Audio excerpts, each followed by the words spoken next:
تصريح جميل ورائع للنجم المغربي محمد ربيع حريمات بعد استدعائه للمشاركة مع المنتخب المغربي في التوقف الدولي الحالي.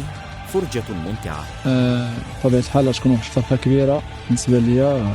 هذا كان واحد الحلم بالنسبة ليا تحقق منذ الطفولة كأي لاعب مغربي. كما كنعرف جميعا أننا كنا في مصر مع فريق الجيش الملكي، وتلقيت الخبر تما وكانت واحد الفرحة كبيرة، والحمد لله هذا بالنسبة لي فرحة ليا والعائلة ديالي.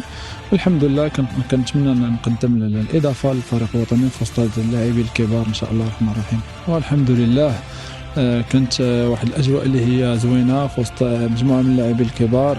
يعني رحبوا بيا وحسينا كعائلة. يعني منين كتدخل ما كتحسش أنك أول مرة كتجي، وهذا الشيء ما كيعكس الا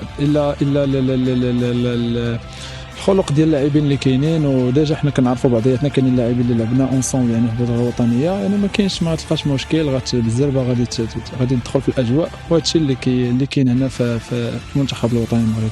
بطبيعه الحال الجمهور المغربي جمهور شغوف بكره القدم، كيحب الوطن ديالو. يعني فين ما مشى الفريق الوطني هذا الشيء كنشوفوه ديما.